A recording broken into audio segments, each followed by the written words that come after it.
नमस्कार दोस्तों, स्वागत है आप सभी का आपके अपने YouTube channel smart education support में।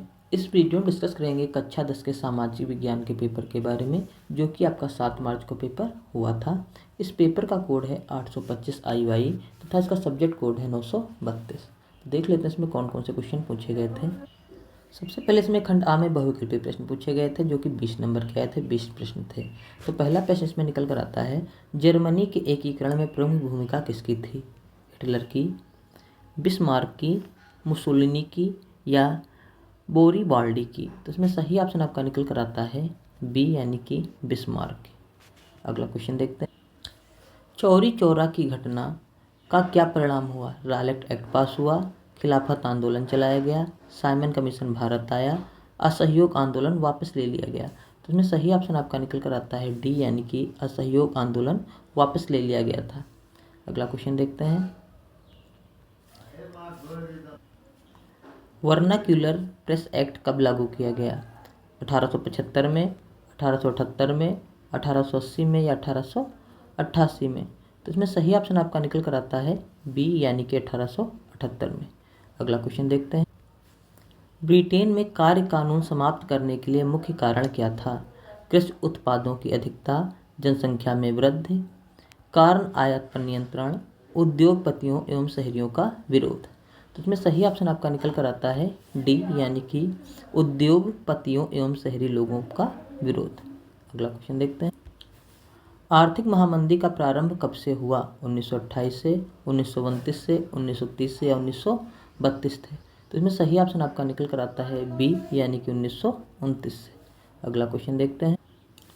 निम्नलिखित में से किस देश के साथ बेल्जियम अपनी सीमा साझा करता है? इटली के साथ, स्विट्जरलैंड के साथ, लग्जमबर्ग के साथ या स्पेन के साथ? तो इसमें सही ऑप्शन आपका निकल कर आता है सी, यानी कि लग्जमबर्ग के साथ। अगला क्वेश्चन देखते हैं।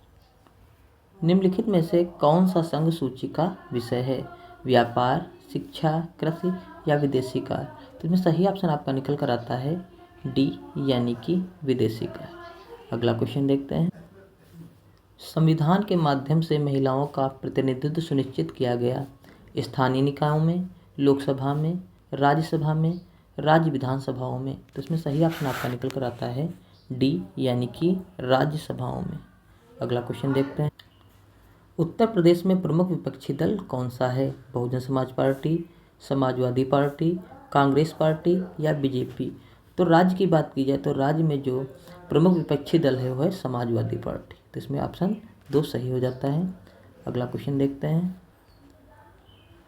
लोकतांत्रिक व्यवस्था अन्य व्यवस्थाओं से अच्छी है क्योंकि सभी नागरिकों में समानता को बढ़ावा देती है, व्यक्ति की गरिमा को बढ़ावा देती है। ए और बी दोनों सही या इसमें से कोई सही नहीं है?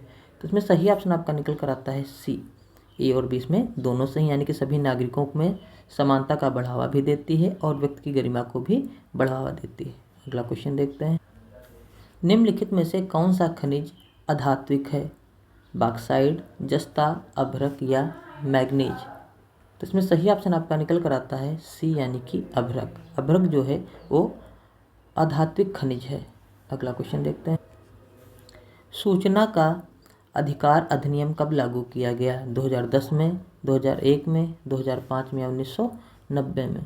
तो इसमें सही ऑप्शन आपका निकल कर आता है सी, यानी कि 2005 में सूचना का अधिकार अधिनियम लागू किया गया था।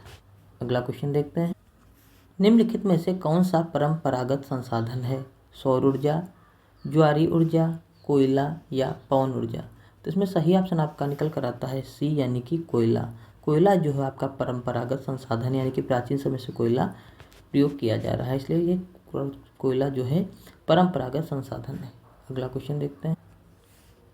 निम्नलिखित में से किसको कृषि एवं सहायक यंत्र भी कहा जाता है? प्राथमिक क्षेत्रक, द्वितीयक क्षेत्रक, तृतीयक क्षेत्रक या चतुर्थक क्षेत्रक? तो इसमें सही ऑप्शन आपका निकल कर आता है ए, यानी कि प्राथमिक क्षेत्रक को कृषि एवं सहायक यंत्र भी कहा जाता है। अगला क्वेश्चन देखते हैं।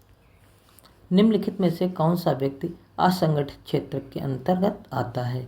दैनिक कृषि मजदूर, बैंक मैनेजर, सैनिक या राजपत्रित अधिकारी? तो इसमें सही ऑप्शन आपका निकल कर आता है पहला, यानी कि दैनिक कृषि मजदूर। ये असंगठित क्षेत्र के अंतर्गत आता है। अगला क्वेश्चन देखते हैं। मोनाजाइट रेत में निम्नलिखित में से कौन सा खनिज पाया जाता है? यूरेनियम, कोयला, बोरियम या खनिज तेल? तो इसमें सही ऑप्शन आपका निकल कर आता है डी, यानी कि खनिज तेल। अगला क्वेश्चन देखते हैं। निम्नलिखित में से किस पड़ोस देश की स्थिति भारत विकास दृष्टि से भारत से बेहतर है 2019 के अनुसार? तो इसमें सही ऑप्शन आपका निकल कर आता है सी, यानी कि श्रीलंका। अगला क्वेश्चन देखते हैं। भारत में उदारीकरण की शुरुआत कब हुई? वर्ष 1860, 1960 में, 1989 में, 1991 में या वर्ष 1995 में? तो सही ऑप्शन इसमें आपका निकल कर आता है सी, यानी कि 1991 में। अगला क्वेश्चन देखते हैं। एक वस्तु का अधिकांशतः प्राकृतिक प्रक्रिया से उत्पादन फिर रिक्त स्थान है से सम्मिलित होता है।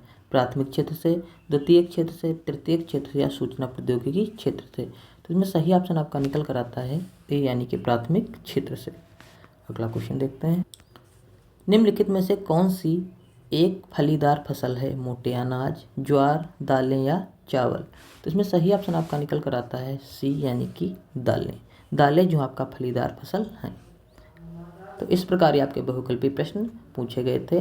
तो हमें कमेंट बॉक्स में कमेंट करके बताइए कि आपके 20 में से कितने बहुकल्पीय प्रश्न सही हुए हैं। आई होप सभी लोगों के 20 में से 20 क्वेश्चन सही हुए हैं। इसके बाद देख लेते हैं कौन कौन से क्वेश्चन में पूछे गए थे। तो यहाँ जब नीचे आएंगे तो देखेंगे खंड बा जो हमारा था उसमें लगभग 80 प्रश्न में 80 शब्दों में उत्तर देना था और प्रत्येक प्रश्न यहाँ पर 4 नंबर का था। पहला प्रश्न है 19वीं सदी में तकनीकी की क्या भूमिका थी? उदाहरणों सहित समझाइए। अथवा करके क्वेश्चन था प्रथम विश्व युद्ध में किन्हीं 2 परिणामों का उल्लेख कीजिए। ठीक। उसके बाद 22 नंबर क्वेश्चन था राजनीतिक दलों की क्या चुनौती हैं, किन्हीं 2 को स्पष्ट कीजिए। फिर अथवा करके क्वेश्चन इसमें दिया था वर्तमान समय में क्षेत्रीय राजनीतिक दलों का महत्व बढ़ता जा रहा है, क्यों? कोई 2 कारण बताइए। अगला क्वेश्चन देखते हैं। 23 नंबर क्वेश्चन था राष्ट्रीय आय तथा प्रति व्यक्ति आय में विभेद कीजिए। विभिन्न देशों की स्थिति की तुलना में इनमें से कौन सी विधि बेहतर है? फिर अथवा करके क्वेश्चन था राष्ट्रीय ग्रामीण रोजगार गारंटी अधिनियम 2005 पर एक टिप्पणी दीजिए। अगला क्वेश्चन देखते हैं। भारत में लौह अयस्क उत्पादन एवं वितरण का वर्णन कीजिए। फिर अथवा कर क्वेश्चन दिया था भारत के सूती वस्त्र उद्योग का वर्णन कीजिए। वर्णन जो आपको देना था लगभग 150 शब्दों में इसमें देना था। 25 नंबर क्वेश्चन देखते हैं। 25 नंबर प्रश्न में आपका आया था फ्रांस की क्रांति के क्या कारण थे, किन्हीं 4 कारणों का उल्लेख कीजिए। फिर अथवा कर इसमें क्वेश्चन दिया गया था असहयोग आंदोलन का क्या अर्थ है, यह क्यों चलाया गया, कोई 2 कारण इसके बताइए। 26 नंबर प्रश्न आपका था बेल्जियम की शासन व्यवस्था का वर्णन कीजिए। अथवा कर क्वेश्चन इसमें दिया गया था भारत की संघीय व्यवस्था की विशिष्टताओं का वर्णन कीजिए। अगला क्वेश्चन देख गेहूं की खेती के लिए उपयुक्त भौगोलिक परिस्थितियों का वर्णन कीजिए तथा भारत में इसके प्रमुख उत्पादक क्षेत्रों का भी उल्लेख कीजिए। अथवा अगर क्वेश्चन दिया गया था जैव विविधता क्या है, यह मानव जीवन को क्यों महत्वपूर्ण है, इसको स्पष्ट कीजिए। अगला क्वेश्चन देखते हैं। 28 नंबर क्वेश्चन दिया गया था अर्थव्यवस्था के क्षेत्रक से आप क्या समझते हैं? द्वितीयक क्षेत्रक की विशेषताओं की विशेषता का वर्णन की विवेचना करना था, विशेषताओं की विवेचना करना था। अथवा क्वेश्चन इसमें दिया गया था विकास की अवधारणा क्या है, सामान्यतया इनमें किन घटकों की सम्मिलित किया जाता है। ठीक है। इसके बाद मानचित्र संबंधी जो प्रश्न आए थे वो देख लीजिए किस प्रकार।